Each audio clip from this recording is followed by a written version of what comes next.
Okay, hey guys, it's Andy Bacon here with the Bacon Group, and this is video number 4 in a series of videos we're doing regarding solving homeowner problems and structuring offers. It's the basis. The videos I'm recreating them based on a seminar that I did here some time back, a live seminar talking about how not everything is a cash offer.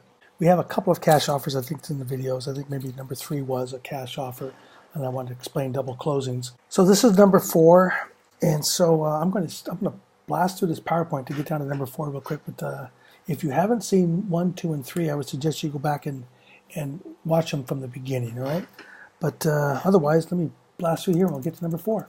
Okay, so this was a create a note retail flip. Okay, so the lead came in from a squeeze page on baconbuyshomes.com. On the squeeze page, if you don't know it, it's like a landing page. It's not a big website. It's just a single page to where someone Googles sell my house fast, and maybe it pops up, and there's just one giant big call to action on the middle of the page, and they fill it out, and we get an email or something off our web form. So we got a call in our office from a seller, and the seller is basically going through a list of investors. He is going through and Google searching. And I am the 4th investor he has called.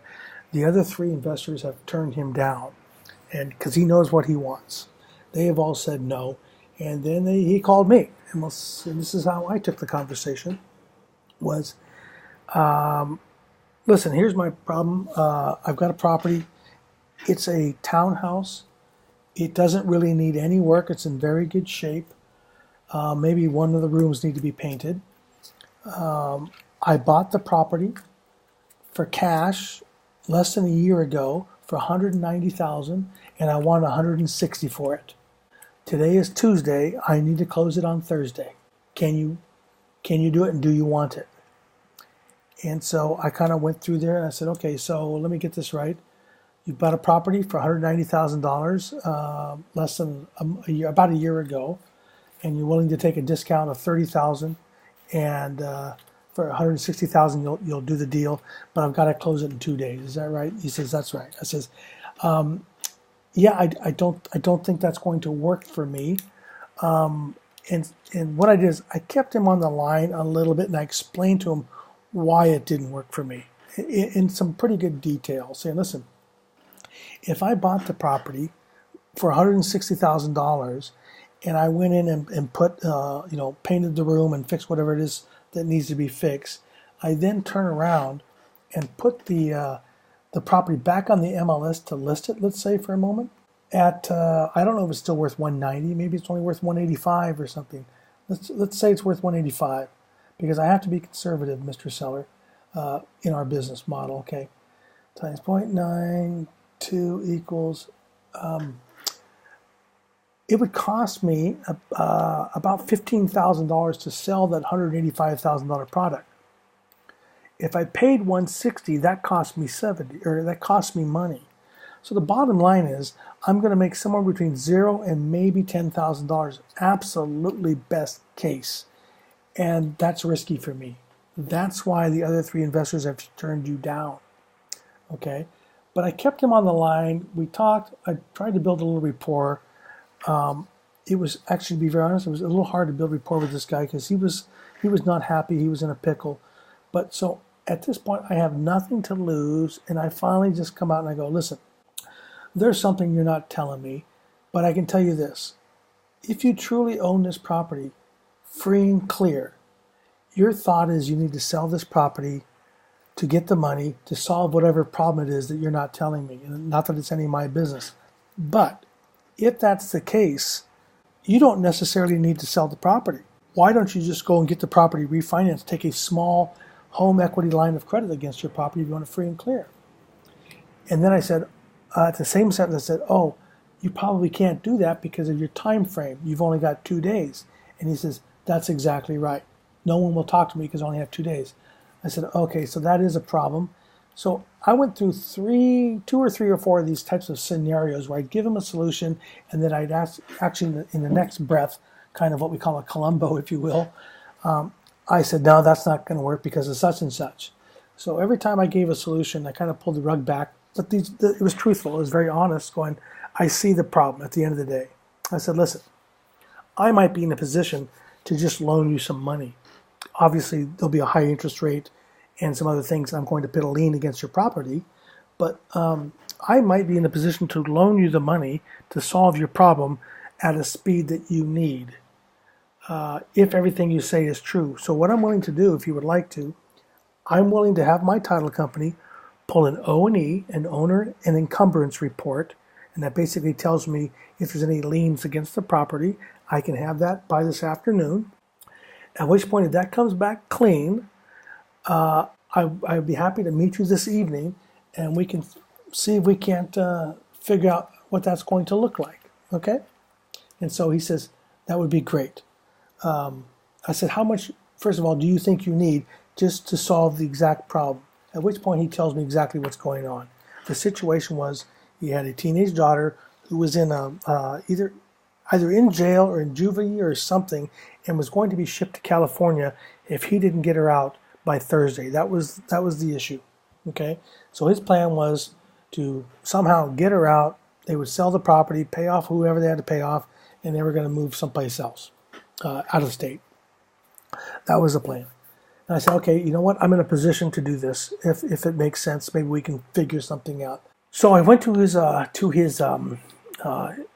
place, sat down, and I listened to the whole story, and built pretty good rapport, and said, no, I see what's going on. Yeah, you are in a pickle.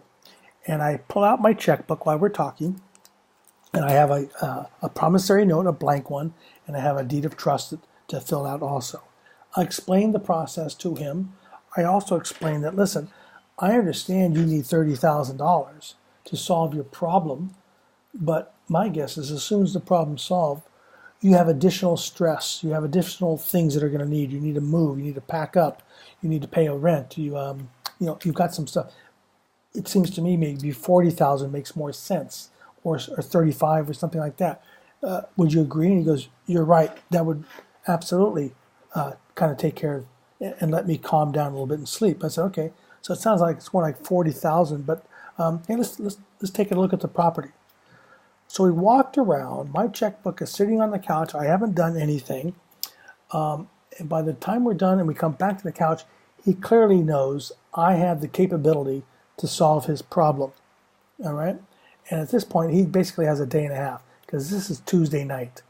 And he's got to do this by Thursday. I said it in an earlier video, or maybe even a couple. Most of our deals, and I think most good wholesalers or investors who deal with motivated sellers, I can go from 200 to 180,000 on the phone, and when I'm in the living room, I can go from 180 to 160 in real life, or whatever, whatever it is. We can usually get a better deal face to face. Okay, so here's what we got. I ended up purchasing the property for $130,000. Okay, it's a property that's worth $185 to $190. It needs literally maybe $1,000 worth of work, tops. Okay, it was 2 lights and paint, and we actually put an ozone machine in there. There was a really minor smoke smell in the kitchen area because he used to sit by the window and smoke in the kitchen. Okay, so either way, so we ended up purchasing the thing for $130,000, and here's how we did it. I did give him a loan of $40,000 on a promissory note. The maturity date of the promissory note was set for 2 weeks. In other words, if he didn't pay it off in 2 weeks, he was in default, at which point I can foreclose on the property. All right? Not that that was the plan, but that gave him 2 weeks to move. I also gave him a contract to buy the property for $130,000, a purchase and sale agreement. And then I filled out a deed of trust and filed a lien. So what we did is we loaned him the money for $40,000, filed the lien, turned all the paperwork into the title company, and on the county records, also filed with the assessors, with the county clerk, I mean. And so what he ended up was $40,000 in cash to get his daughter out, pack up everything, and move. What I got was a $60,000 discount off the property by creating the note, by actually solving his problem and listening to him where no one else was doing it because they were just going after cash offers. And what we did is we painted it, changed 2 lights, put a ozone machine in there for a weekend, put it right back on the market, and we ended up, I forget, we sold it for 178, I think. I forget. Either way, I do remember the number. So we made $26,000, and this whole thing took 2 months. Okay, so you're asking yourself, Andy, I didn't have $40,000. I don't have that kind of stuff. That's fine. It's not about the money in this particular case. It's actually about if you can structure this deal because you know it makes sense. It makes so much sense. You can come and knock on my door. I'll give you $40,000. We'll partner. You go to your local investment club. Someone will give you $40,000 and they'll partner. It's not about having the money. It's about structuring the deal. This is such a good deal. It's a no-brainer. Okay, somebody could have rented it out if they wanted to, and not even put it back on for the quick profit.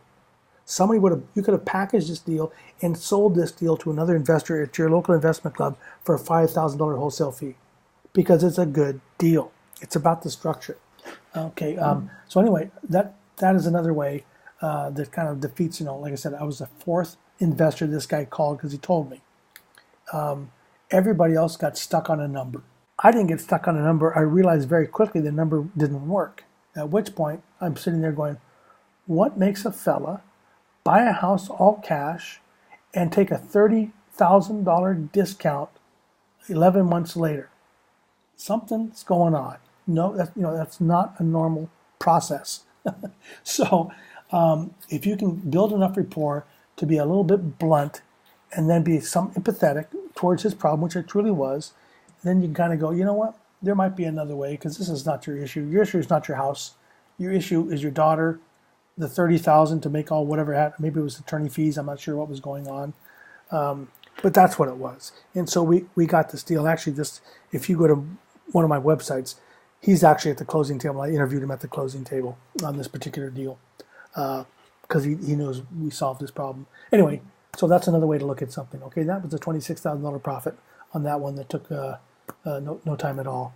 All right, so that concludes video number 4, and we will get on to video number 5 in just a moment. Thanks, and have a great day.